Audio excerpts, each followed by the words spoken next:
but we are living an alternative dimension. I'm playing in this world, but really my life is over there. My work has proven that we don't just die. We have so much expansive energy, and it's in that energy I can connect to another soul. That we are living that dual reality because we live in a consciousness on this earth plane, but when we're in spirit, we're living in that other space. So it's like a dual reality.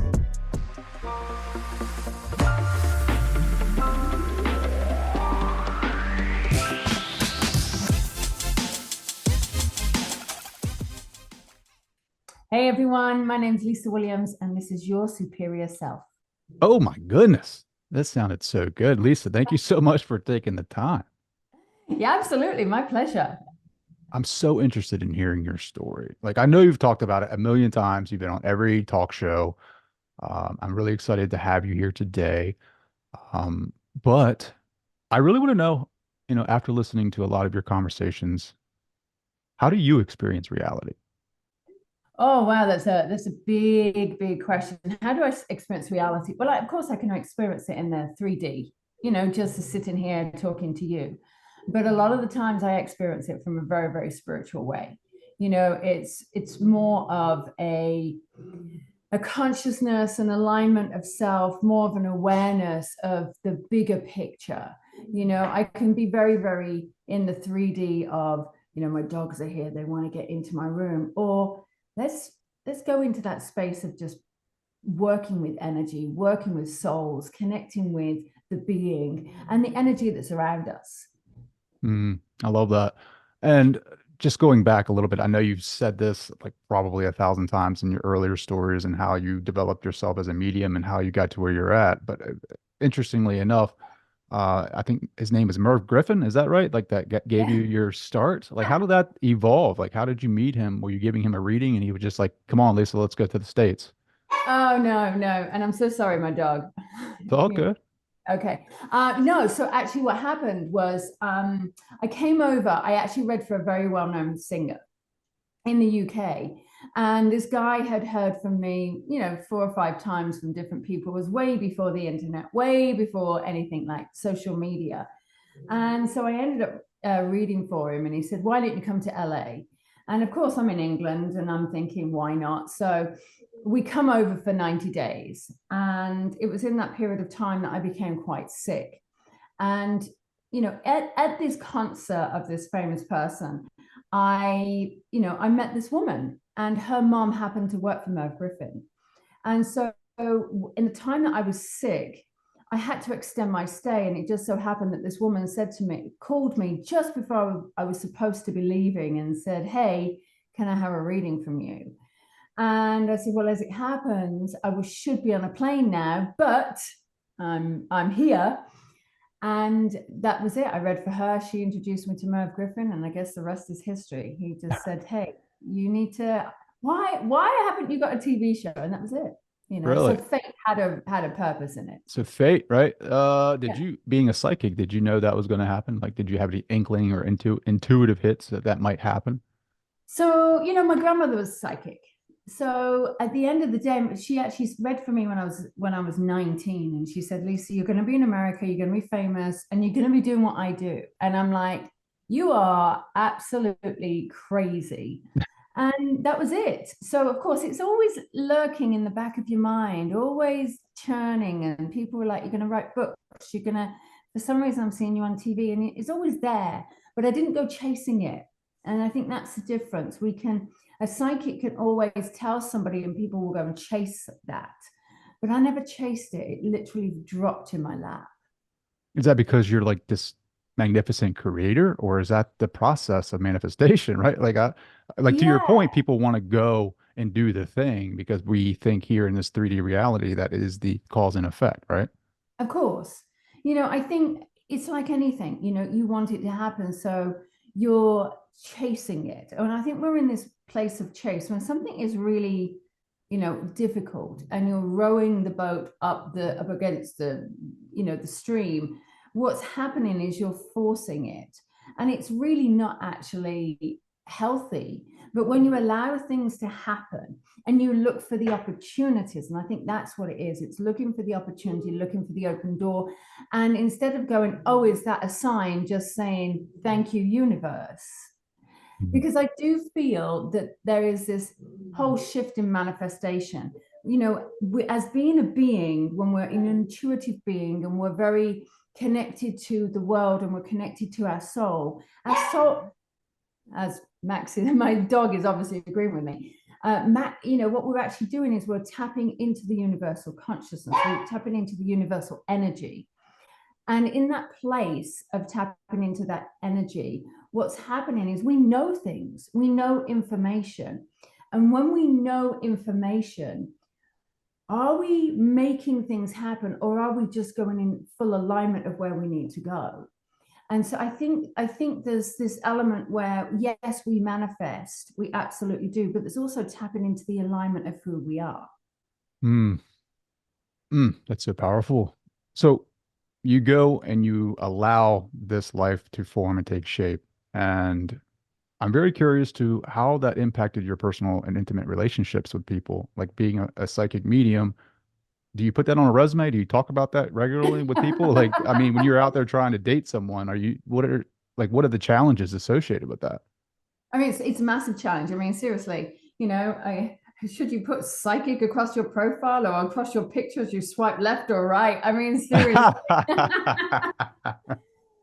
you know, I think back to dating, and I was, you know, that's the thing. I mean, you've got many aspects of this. One, you're a psychic medium. Two, you're a very well-known psychic medium. And three, you're English. It's like, hello. And so it's difficult. And one of the things that I actually said to my husband when I met him is that I'm a psychic medium. And he went, and I went, okay, great, thank God for that. And then I said, I do have a pub. He's like, why are you traveling all over the world? I'm like, I'm kind of very well known in my industry. Well, we got together as friends, so that was one thing. And then you get these other people who are like, well, I hope you're not reading my thoughts. I hope you're not reading. And I'm like, I don't want to read your thoughts. I don't want to read anyone's thoughts.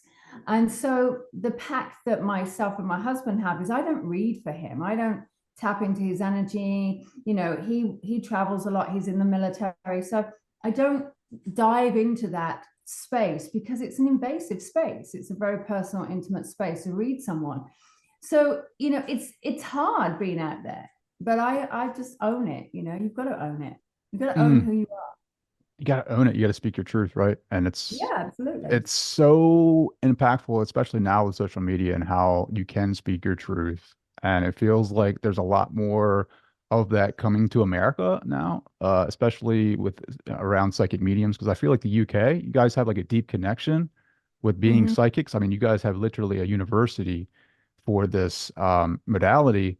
I think the states now, I don't know, maybe they are becoming more open to these types of methods of connecting with the true part of ourselves and really understanding that we don't die with the body, that our consciousness, our awareness goes somewhere else. And you're able to connect with that and bring in, evidence of someone, going through that process and talking about that.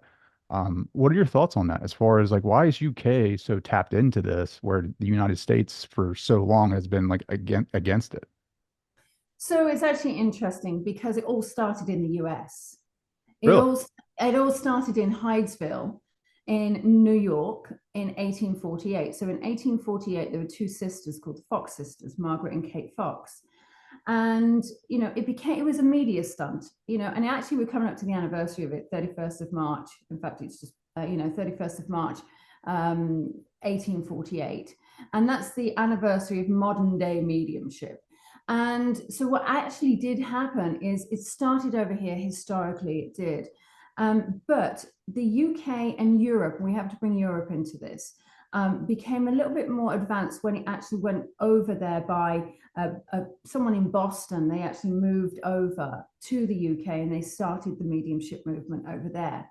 Now, it was huge in the US many years ago, but what it became is it became very religious and it became a religious thing. And I'm not saying it isn't in the UK, but it became very, very religious. And, you know, you have places where I live, like Lilydale in New York and things like that. But what happened in the UK is we had a guy called Arthur Finley who was absolutely intrigued, enthralled, questioned it, and was not afraid to put it out into the forefront. And then when he died, he dedicated his home to the study of psychic studies, and that's how it happened.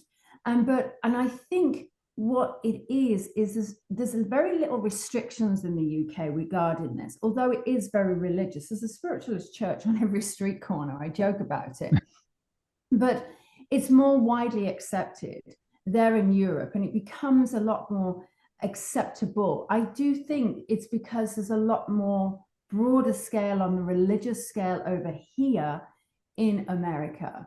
And so really, you know, I think great mediums come out of England, but there's also amazing mediums that come out of America, and I think we're definitely following the trend now. Sure.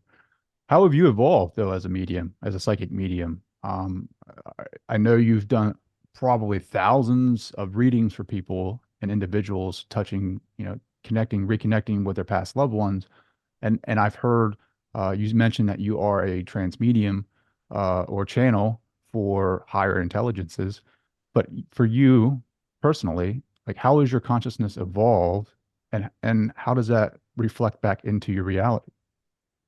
So it's evolved massively. You know, I could be a psychic medium and not have a spiritual bone in my body. Yeah, absolutely. You know, and that's actually how it all started. You know, I did this for a joke, not a joke, but you know, I needed to earn some income, some whatever it was. And then the more we get into it, the more we dive into spirit, the more we're connected to spirit, the more that we start to live it, the more we start to realize that we create our own reality according to natural law. That I had to realize there was a more of an intention behind it. And of course, it infiltrates into your everyday life. You know, there's more of a mindfulness, there's more of a compassion, there's more of a care. And being able to do the trance mediumship, which was something I absolutely adore and love, you know, you start looking at the more philosophical reasons of life, the more 5D connection, rather than I'm just going to get up, earn some money, go and do a reading, go into the store, you know, and live that normal life. But when we're actually in that space of spirit and we are so connected to spirit, we are living that more. We see things in a very universal way. We see things in a much more broader capacity. But there's also balance with this. And you have to have balance. You know, I can't live in the spirit world. You know, I need some, you know, let me bring back down to earth. Let me ride a motorcycle. Let me watch some trash TV. Let me go and walk my dogs, you know, those sort of things. Sure, 100%. It's going from that place to the cosmos and coming back to this 3D reality. I do it all the time. Like when I'm in my imagination and creating my future. Seems like when I hit back, on Earth, it seems like, it can be so challenging because um people just aren't really, vibrating at that I don't want to say frequency, but it just seems like you fall back into those dramas, and it can be Yeah. hard to adjust, right? If you're just not there energetically. But I'm working on Yeah. that. Like I'm grounding myself, you know what I mean? I'm We're like, all doing that. We're all working on it. um, the trance channeling aspect of your work, has that been recent or has that been the entire time? So that's actually been the entire time. I just didn't realize what was happening. I remember my first trance channel where I thought I'd fallen asleep. And I'm like, oh my gosh. And the woman stopped and she said, no. And it was back in the days of, you know, tape recorders, so we could rewind it. And you could actually hear me speaking in a man's voice in Punjabi. And I'm like, whoa, okay, that's a little bit crazy. Um, and so really my trance work has evolved. Now I choose to do it, is when I choose to do it. And I can either be very present consciousness, Lisa, be very aware, and so it's my voice, or I can be completely in a different altered dimension, and you know it's coming through in a very, very different voice. So there's, and also, of course, automatic writing as well is available there. You know, Sure. so what I'm doing is really, I've just loved it. It's certainly evolved for me. So when you go there to these different places and explore those, intelligences, do you go there? Does your awareness go there too? Or are you still like kind of just here, just receiving that? So it's interesting. It's a great question, actually. My awareness, um, when I'm in the altered state of consciousness, when I'm channeling my elders and the guides, my awareness tends to be very aware at that space of transition. So as I drop in, I'm very, very aware of it. And when I'm coming out of it, I'm very aware. But that middle part, my awareness is fuzzy. There might be moments I'll remember. There might be like, it's almost like a dream state. I think that's the only way I can explain it. When I'm actually doing the writing, I'm very aware, I'm very conscious, aware. I can come out of it, in of it.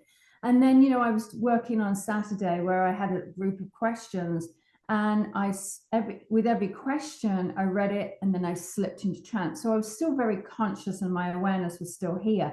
So again, I think it depends on the purpose and the reason why I'm doing it. So are you still asking personal questions, or are these for clients? So they're actually for clients. I don't actually ask personal questions. And Really? actually, I always say to the people whenever I'm doing this in a group of people, I always say, listen, you can ask about your boyfriend, you can ask about your house, but you may not get, oh, you're going to meet your boyfriend on April 19th, 2020, whatever it might be. It's actually more of a universal consciousness or collective answer. So it will come back with more philosophical information. And it really does get everybody thinking. So whoever's witness to this, even though it's a personal question for one person, everyone's going to receive an answer from it, because I think it actually touches the hearts of many people. hmm So, what is your philosophy on the nature of this reality, right? Like, do you think this is a dream, Maya, virtual reality? Like, what a simulation? What are your thoughts? I mean, I know you had a near-death experience. Did that really open the doorway for you to understand or perceive this reality not to be exactly what we think it is? So I think what it did for me, and it's a fabulous question, is it made me realize that we don't die, but we are living an alternative dimension. And I guess you could look at it as a alternate reality. Especially when we dream, we have so many different avenues of exploring this, in our dream state, in our daydream state, in our trance work, in our meditations, that we can tap into that. So I think the thing that I could relate to it is probably like, the alternative reality of, I'm playing in this world, but really my life is over there. And the way that we shift with energies. Because for me, my work has proven that we don't just die. We have so much expansive energy, and it's in that energy I can connect to another soul.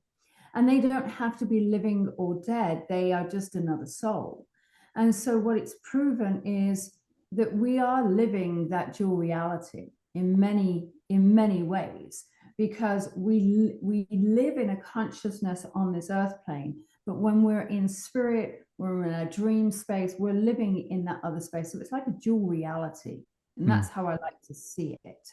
So, when you had your near-death experience, did you reconnect with that other reality? Absolutely.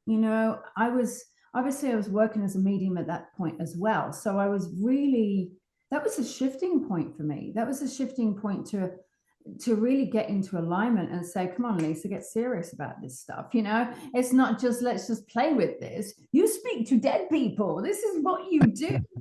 And it kind of really hit me. And when I started to really be serious about it, it was that shift.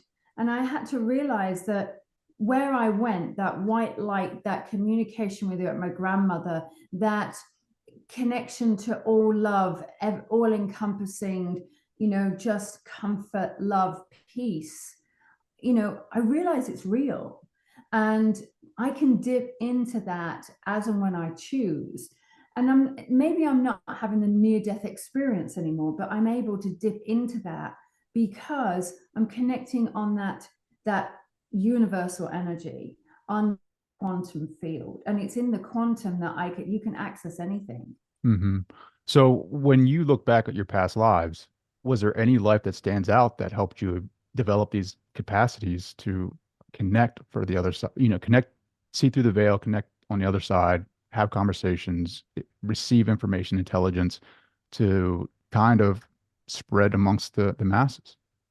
Yeah, there was a past life. I definitely remember a past life, and it only recently came, probably in the last year, where there was a group. We were all in a fire, and there was a group, and it was like in the 1600s. And I haven't traced it back. It's like almost a witch hunt days. So there was a group, and we were in a campfire, and they were burning. I hate saying this, but they were burning witches at the stake. And we were all in little camps, and I ran off, and a friend of mine hid me in a tree. And it was at that point I'd lost my camp. And I ended up meeting a woman who was a medicine woman in a nearby town. And through her, I worked as an oracle. And it was in that I started to develop and I started to work as an oracle. And that was interesting. And it's funny because I'm now working with that woman in a very different, unique way. But she became my guardian. And so I think once I tapped into that life, what it did is it gave me that aha moment. And then there was also another life where I was responsible for my own passing. And in that space, I remember the life between lives where I came back, and my contractual was to actually teach people about the reality of death, the way that we die, how we can die, how life transcends, and obviously this is this life. So it was definitely an interesting exploring your past lives. You do see those moments where it just all interconnects. But I always know that I've always been very intuitive. Hmm. What does death feel like? I'm so curious now. Like you have so much experience with it. Like what is it? Do you ever mention like what it feels like to die?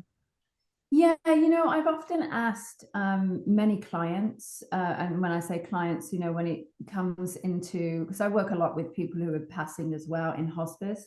So I've been speaking to them, when they're so close to the veil, they see their parents. I'm like, so what is it like? Oh, and they talk and they say, oh, it's beautiful, it's wonderful. And that's normally within a couple of days of them passing. But also when I'm communicating with spirit, I've asked them, what's it like? And they said it was like going to sleep, falling asleep, and just waking up in a dream or waking up in a very different space. And for me, when I had that near death experience, it was like I was just floating. I was floating away from any pain. I was floating away from the hurt that was happening. And as I was floating up, it all of a sudden felt very easy, very light, very connected, like this whoosh of energy just came soaring through me, like from my solar plexus out. And I knew if I turned back, I would see my actual physical self. And just realizing that, wow, this is huge. And feeling this unconditional love that I'd never felt before. And I'm a mom, so of course I know what love is, but feeling that unconditional love was just, I mean, it's like something you can't even comprehend on this earth plane. It's just amazing. And Mm. so when people fear death, they fear the unknown. They fear that part that they can't remember. But in reality, there is no pain. It is this boom, I'm gone, you know? So when we realize this, when we have this self-realization, whether it's through, let's say, psychedelics, out of body state, near death experience, whatever that looks like, alien abduction, I don't know. Um, People lose that fear of death. What does that allow them to do, right? Like, how does that change someone? When someone realizes that I don't die with the body, what does that free them? How does that empower them? Well, it gives you freedom. It gives you freedom. It gives you so much freedom to realize I I shouldn't be fearing life. I shouldn't be fearing death. So I'm going to live life. And when you go over into the other realms, you realize that the material aspects that we're holding on to, money, job, relationships, don't matter, because ultimately you're going to be ending up exactly where you need to end up anyway. So everything's going to be okay. There's always a way through it.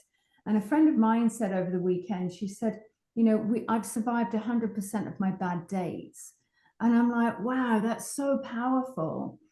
And we really have. So when we look at surviving 100% of our bad days, what we're doing is we're allowing ourselves to be free. And it's in that freedom that we can live life, Hmm. And I think too many people live up here in this, what if, rather than here into let me love. Hmm. I love that. I do love that. Um, yeah. Sometimes that's the longest distance, right? Between Oh, the brain and the heart. and sometimes the hardest distance is the six inches between our ears too. Have you ever like had a past life regression or remembering or discussion with a past loved one about like our origin of their species? Like what was the first human being like? Like, we read Genesis in the Bible and we hear all these mythologies associated with like ancient Greece and all of that. But do you know, or has the beings that give you intelligence ever mentioned like the origin of our species? It's a question I've never really asked. I've never really asked, but what I do know is that when I have communicated with, and you talk about that question, immediately go into, the extraterrestrial, the ET, the light language there, and I feel very, very connected into the beings, the light beings, and the star seeds. And at that point, I feel as though there is definitely some information and intelligence that they could share. But right now, I haven't actually explored it. So maybe that's something I need to explore the next time I Sure. go. Well, I'm Yeah. so fascinated by like ancient technologies too, like the Staff of Ra Mhm. and like the pyramids. Like, are they like tuning mechanisms for the human? Like, if we go into the pyramid, there's like stories that go around that if you go into the king's chamber and make a sound, like the entire thing vibrates and your body vibrates. I wonder if these are like just tuning mechanisms for us to tune into that one tone that is playing in this moment of now, right? And then allowing us to access like different intelligences or higher intelligences or frequencies to like help us remember who we are. I say 100%. If we look at it, our bodies are frequencies, our bodies are energy. And when we look at the Schumann resonance, okay, which is the Schumann resonance of the earth, when we talk about the frequencies and we talk about the pyramids, when you're in there and your whole energy will vibrate. If you think back to the pyramids, how did they get light? And that what they were doing is they were bringing in scalar energy, which is just universal consciousness, universal energy. And it's in that what it does is it creates this. We've got electromagnetic with scalar energy, and when it hits, you're going to get light, and so there are definitely all of this. I do feel all the ancient artifacts, all of these things are actually coming more and more into our world now. Because the more that we're experiencing energy, the more that we're starting to understand energy, the more we're starting to work with solfeggio frequencies, we're working with electromagnetic, we're working with scalar or quantum energy, we're working with all of these things. We're actually reverting back to old ancient techniques such as dowsing, such as, pendulums, working with crystals. And if we go back to Atlantis, we've got crystals, we're having crystals in our watch, and you don't realize that there's a quartz that actually keeps your watch on time. And so these are just old ancient things. And so I absolutely agree that there is definitely, we need to be incorporating them now. And now is more than ever because we are in a way being controlled with what we can watch, what we can't watch, what we should listen to, what we shouldn't listen to. But when we go back into our inner workings, our inner clockwork that's in a alignment where we're at, we're really going to find the true self. We are going to find our true worth, our true self. And that's the reason why a lot of people are fascinated about going to Egypt. They want to go to these different places because they're starting to see the magnificence of them. Mm. I always hear that go inside, right? And find that true self. But I mean, how do you know you're there though? You know, like how do you know you've hit that true self? Well, it's sitting with yourself. Some people are trying to avoid themselves. you know a lot of people try to avoid themselves. They busy themselves, they get on their phones, they social media, they're watching things, they're trying to distract themselves. It's being in that meditative space, that journaling space, that questioning your life. Who am I? What am I feeling? What do I really want out of my life? And so when you can really sit with yourself, and I think that's what it is, it's sitting in your own presence. And if you're not used to being quiet, sitting with it for probably an hour and just sitting, then you're going to sit with yourself. Then you're going to sit in alignment. And that was a lot of practices that I did very early on. Is I sat with myself. I sat staring into a candle, and training my mind to become very blank and training my mind to become very still. And that was something that I did because I needed to understand an illness that I had. And I became very, very still. And it was in that stillness that I started to realize who I was. Did you heal yourself from that illness or did you go with like conventional medicine? Um, of course, I went conventional medicine. I had radiation therapy. I had cancer when I was 24. But I actually started to go down, it was 24, so it was a long time ago. But I started to go down the healing route. And I went to a healer. I thought she was a massage therapist, but I went to a healer. And, she introduced me to Louise Hay's book, You Can Heal Your Life. And I just started to read a book about somebody who trained their mind to count cards in Vegas. It was really quite funny. But what he was talking about was the stillness of the mind and how we find ourselves within the stillness of the mind. And it stuck with me. So some of those techniques I actually learned. And then I started to read the book. And that's when I was very scared of the illness, but I was also aware that I was going to fight it, aware that I was going to overcome it.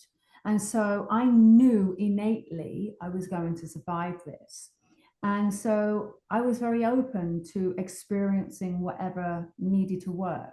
And that was really my first kind of real, let me really be connected to my ability. Let me be really connected to who I am and to what I know innately, rather Hmm. than just to other people.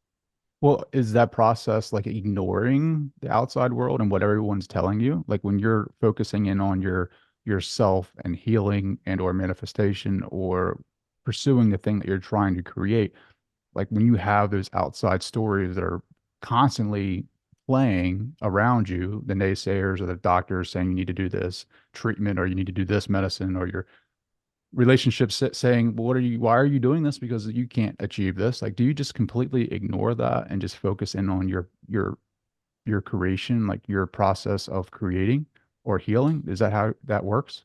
So when you get given a diagnosis, it immediately become very laser focused on it. You become, in your head, and you have to really sit and think, what is it? What is this disease? Where did it manifest from? And everything like that. And you become very laser focused. And it takes a great deal of courage to kind of go away from, this is what the noise is telling me. This is what my family want me to do. This is what my doctor wants me to do. This is what my friends want me to do. Into, okay, what is it that I want? And we have to work past the noise, because the noise is very loud at that point. And we have to go internal, and we have to go into that space of deep, deep connection to our soul, and say, what is right for me? And it's thinking about intuitive, it's listening to our body, it's being able to hear our body, and that body speaks to us. Because half the time, one of our actual body is acting up from one of many things, but either mainly dental work and emotion. And so when we are connected into the emotion of, where was the emotion? What was the trigger for me to have an abnormal cell? what was the trigger for me to have this problem with my lungs? Oh, lungs, grief. Huh. Somebody passed. When we're actually allowing ourselves to listen to our body and our body tell the story rather than think we know what the body is telling us, then we can find out so much. And that's actually where I started my actual own healing journey. And I started to realize what it was. And it's just continued. But we have all the answers within ourselves. Do you have like a process now today that you utilize every day, like to strengthen that mind body spirit connection and or like, protocols that you implement that you do Yeah. throughout the week? Yeah. So, of course I meditate. I know there was a point I never used to meditate, but I do. I also tap into my major organs. I've worked with a guy called Dr. Tennant, and he actually is an incredible energy expert. And he will look at your polarities in your body. So I'll absolutely tap in to my polarities in my body, what needs additional support. And then I start working with that. I'll also eat healthy. I'll work with my food and be like, okay, so what is my body telling me I want? Rather than, oh, it's quick and easy to grab something out the freezer. It's quick and easy to call Uber Eats. Or what is my body craving for? Is my body craving for caffeine, or does it need to go out for a walk? It's really sitting and listening to your body and listening to your psyche. We can get busy, we can get into our journals, and we can get into our writing, you can get into editing, you can get into all of these different things. But what is it that I need to do for me rather to get me away from this, to give me space in my mind? And so we really do have to be more intuitive in the way that we live rather than just going one step to the next, to the next, to the next without thinking. Are you still studying psychology? Yes. Yeah. So is there a relationship between parts of the brain and how psychics are utilizing, I guess, their minds to tap into that like world Yes. reality? Is there like a location specifically in the brain that you guys are using? It's not necessarily specific. Okay, so if we look at the brain in the two hemispheres, you've obviously got the logic and the creation, but there's logic and creation to both through both hemispheres. And what we're actually doing is we're just tapping into we're just being able to access the more stillness. We're able to control our mind. What we're doing is we're tapping into the limbic brain. So we're tapping into the more feeling brain, the more emotional brain. And what we tend to do is we tend to come from the cortex, which is all the thinking, the doing, the action brain, and where we really just want to go deep into that part that man, we've ever as evolution has happened, our brains just become bigger and bigger, with regards to the cortex, and then so our amygdala is like, oh my god, oh my god, oh my god, we're firing off, and this like little reptilian brain sort of like freaks out because we're not actually using that limbic brain so much. And so what we need to do is we need to tap into our inner being, our inner core, our work, and become away from the cell phones and feel like we constantly need to work. And what's happening is, I think psychics and mediums' brains, they're giving themselves a little bit more space for grace. They're giving themselves a little bit more breath work. They're allowing their whole nervous system to calm down. And so I think it's not necessarily a brain function as more to brain body function, Sure. because our whole body needs that space to calm, to allow our nervous system to calm down so we can really truly access the information that we need.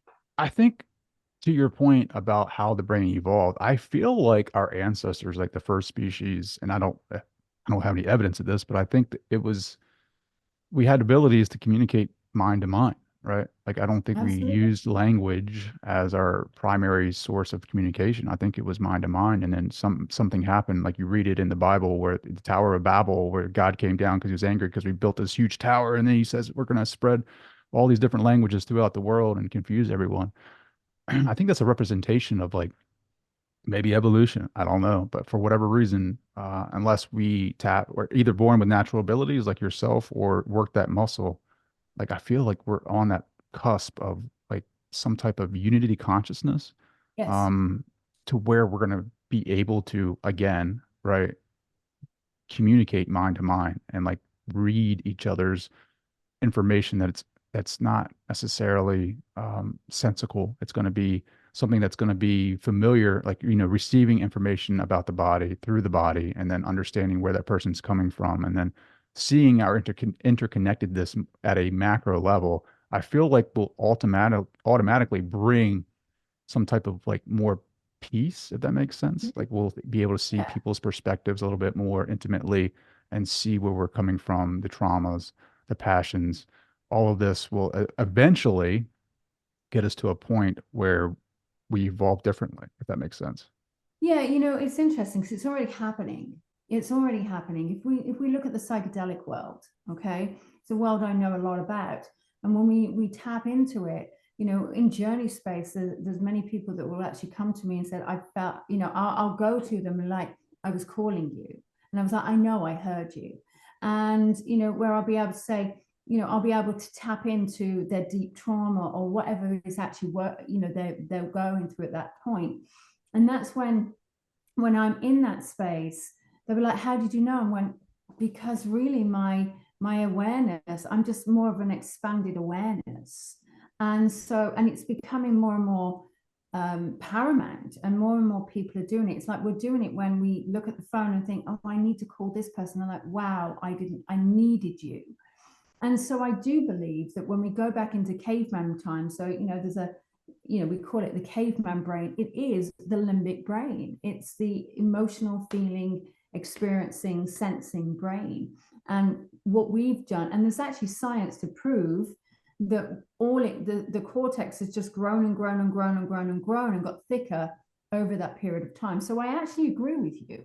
I think the more that we are experiencing these altered states of dimension, this Christ consciousness, this universal energy, whatever anyone wants to call it, when we're starting to experience this and we're becoming more aware on this alternative dimension, we're actually accessing it and we're actually communicating on a much deeper level. Hmm. Have you ever seen the truth of reality, like what it is? That's a loaded question there. I mean, Well, I should say your subjective truth, right? yeah, my subjective truth. Um, so I my my reality or what I've seen is really about why, I've asked many times why we're here. Why do people pass? Why does it happen in a way? And the why we're here is obviously to learn many lessons, many lessons. And then there was a question this weekend: is why does a baby die? And there's many schools of thought. Is it to teach the parents the lessons? Is it to actually transfer the information from the life that they're living or the life they witnessed or experienced back into the spirit world, so therefore they can re-educate the souls that are coming in? Or are they super highly intelligent beings that can't cope on this earth plane and realize they've come forward a little bit too soon? So there's many schools of thought here, but I do feel that we're here to learn lessons, to understand the ego, the psyche, why, how we can help people. But yeah, I mean, I often wonder why now? Why this Hmm. life? Hmm. And, all I can do is just sit in appreciation and say, thank you for the life that I have. And I'm going to live it the best way I can, teaching the lessons that need to be taught. Do you think there's a code of ethics on the other side, right? And then if there is, who wrote it, right? Like who Yeah. decides right and wrong? Who decides right and wrong? I mean, there's got to be a universal energy. Some people call it God, Hashem, whatever it is. And I think that when we look at the source, the divine, let's call it the divine wisdom. When we look at this divine wisdom, I think when we come, what it does is it radiates through and it shows us love, compassion, kindness, peace. And when we're coming in from that place of love, compassion, kindness, and peace, you know, there is no need for hurt. There is no need for, ego, because the ego is really in this human suit. And Mm, I feel as though that's where there is a universal law throughout. sure. Have you ever seen, and a lot of these questions are just my curiosity, just really just coming through right now. Have you ever seen like guides or ascended masters in your reality, like physical reality? Yeah, I have. Yeah, Really? absolutely. Like, so what did they look like? Well, so I do believe that our ascended masters have walked the earth plane. I believe that our elders have walked the earth plane. I truly believe that Wayne Dyer was an elder, was I truly believe that. I truly believe that some of the big spiritual leaders have come back to teach, to start a process to actually help the connection. And so, I also had it many years ago. I was a single mom and I'd just broken up with my son's father, and it was a terrible time in my life and I didn't know what to do. And this guy walked in and he looked at me like piercing eyes and looked me in the eye and he said, "It's all going to get better from here. I hope you know that your life will never be the same." And I remember him saying that. And I looked all night for this guy and I never saw him. And I could have sworn that he was an angel. And so I truly, because that, just those words, no, my friends didn't see him, no one saw him. And I'm like, did I make that up? But I know I didn't. I know that those words from that man blew me away. And it's what I've stood by. And I've heard it so many times. Hmm. Could you connect with that energy if you tried? Um, Maybe I could. I just haven't tried because maybe, in my mind, I'm like, it's an invasion of privacy if that person was a real person or was it, a spirit? Who knows? I Yeah. just didn't even go there to do that. Well, when you're exploring different realms of consciousness and different dimensions and you're connecting with different beings, like, is there a limitation on what you can and cannot connect with? Like, could you connect with God's source and receive information from that directly? Well, yeah, I mean, what stops us is our human mind. When we actually, our human mind is the thing that stops us. If we wanted to communicate with God's source, with angels, with a guide, with whatever, we can actually do it. We stop ourselves.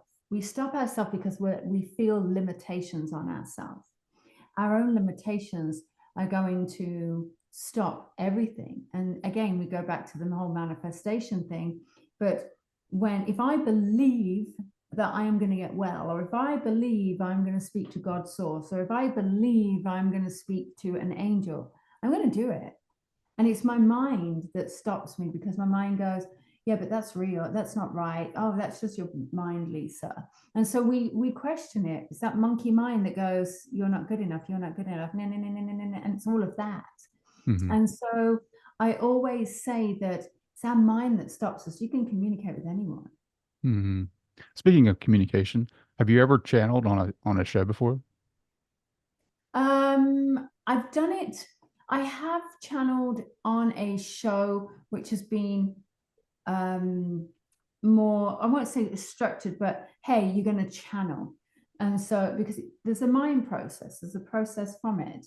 I've also done it where I've said to people, okay, I'm going to do some automatic writing. And I've just taken a couple of breaths and gone into it. So, yes, I've done it on in front of a live audience and things like that. Yeah, absolutely. So you have to have a process. I'm assuming you can't channel right now. I mean, I could definitely write something. Yeah, I could It's all definitely good. write I something. don't mean to put you in the hot seat. No, I just I mean, it's actually something that you can do. And it's really taking yourself into that place of, okay, I'm just going to get my space into awareness, start regulating my breathing. It just takes a couple of minutes just to sure. get in. Oof, off you go.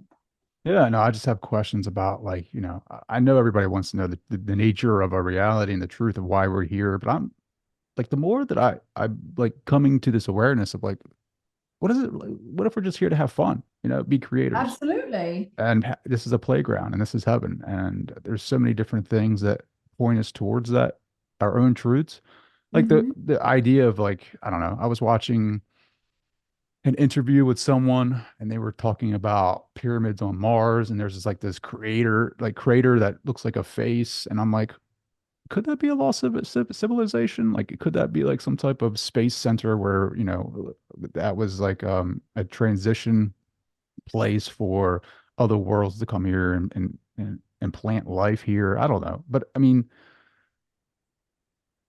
I think that's the fun of it, is using our Yeah, imagination, right? And yeah, creating our own stories and creating our own realities and what we truly believe in. Because to back to your point, I feel like belief is the thing that really manifests, right? We can yeah. have an intention, we can say, "Oh, I want to create this," but until you change that belief, right, that's the key ingredient of manifestation and bringing it into this reality. But outside of that, I mean, it's all just fun. Yeah, it is all just fun. We can take life too seriously. I was talking to a woman this weekend who, she said, I just want a channel. I just want a channel. I'm going to turn off the TV. I went, no, turn up, watch your trash TV, do that. Go and have some fun. Have a glass of wine if it suits you, you know, because it's about balance. My husband is like probably the most down to earth, does not believe in any of this woo woo stuff.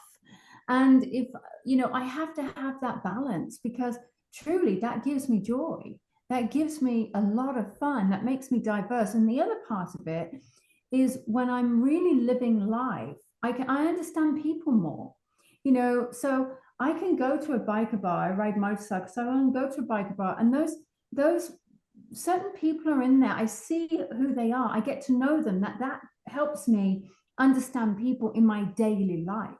Because Mhm. if I lived in this internal world, I wouldn't understand someone. I wouldn't know what they're going through. I wouldn't understand. I would not be a good psychic because how am I able to understand really who they are as a person if I didn't know the fun in this side of life? Sure. You You know, got to walk the life to be able to speak to that, right? That's the correct. ascended masters. Like they have walked previous to us, so they know the experiences that this life, this 3D reality brings. So there comes this empathy associated with that. And when they hear our cries, yeah, they're going to come help because they know where we're at, right? Like, I mean, Yeah. and then, so I didn't know you ride motorcycles. Have you ever made a motorcycle or a biker cry, like giving them readings at a biker bar or something like that? I have made many bikers cry. Not always through doing readings, but yes, I have, and I think, that bikers are, the guys who ride bikes, they're actually big softies. It becomes a community, and once you're in a community, a lot of people fear it because, oh, bikers, gangs, but actually they are the nicest people. And a lot of them have lost friends on bikes, or they've lost loved ones, and that it's just a bravado. It's just this image that a lot of people put up to save themselves from hurt. So when I'm able to tap in and say, hey, I've got your friend Richie here, blah, blah, blah, all of a sudden it becomes this, whoa, and of course they cry. They're big softies, really. How many people have you, like, I guess bikers, like, I guess spark their curiosity to like the higher, I guess not higher, but like greater reality that we truly don't die, right? Like, have you sparked consciousness or curiosity in that way? Many, many, Yeah. many, many, And in fact, some of them are already on their own spiritual journey. I remember meeting, I live in Lilydale, so that area is very, very spiritual. People come to seek spiritual guidance and they come because they're questioning. And, and of course you get talking, they're like, hey, I ride a motorcycle. Really? And you're like, whoa, they've got these peace shirts on and the tie dye, and they're like chilled out, sitting there meditating, and you wouldn't think that they ride a big old fat boy. So it's like You should you're start your like, own motorcycle club, right? Like, you should have like a little vest and a I guess logo on the back, and yeah, that would be maybe. fascinating. And then your next book should be like the spiritual path of a biker, what Yeah, spiritual journey of a biker, like what that would look like, right? I mean, but if you think about it, you're on the open road and you're connecting yeah, with your environment fully. yes, Your focus is totally there, yeah, aware of what you're doing, and you're just seeing the landscape. And I think there's a lot of possibility there for creation. I actually agree with that's actually a really beautiful analogy because when you are riding, you are there is no care in the world. You're not in this thinking what if, what if, what if. You're actually out with the open world and you're in nature. You're in nature, you can't have any distractions. You have to be fully focused. You may have a radio, you may have a headset talking to somebody behind you, but reality is you're really watching life go past you, and you're watching it in a very different experience. It is very, very meditative. You're almost in this altered state of reality. And you're still aware, you're still functioning, you're still in this consciousness of being aware on the road. So I do think it's very meditative. It's very spiritual. For me, it's a very spiritual thing. Spiritual Path of a Biker by Lisa That's Williams. Yes, sir. What is next for you, right? Like I feel like you've done it all already, right? Like what's next on the plate for you? So I think what's next on the plate for me is I'm starting my new course, which is Certified Spiritual Advisor. And what that is I train psychics and mediums to come in and put them out into the world. So ethical values, really train them to sort of like go out and start the business that they want, really dive in. I'm all about energy. I love working with energy. And then, so it's really helping the spiritual community of like, let's develop your psychic mediumship. And then where do you want to take that? And then we go into healing or we go into helping people transition. So that's a solid back building block. So we're just starting that right now. I love it. Lisa Williams, this has been fantastic. Um, I'm not psychic, but I know or I knew that you would just be this lovely guest of full of wisdom and knowledge and such a loving heart. So thank you so much for taking the Yeah. time. Yeah. Thank you, Trey. I appreciate it. It's been fabulous.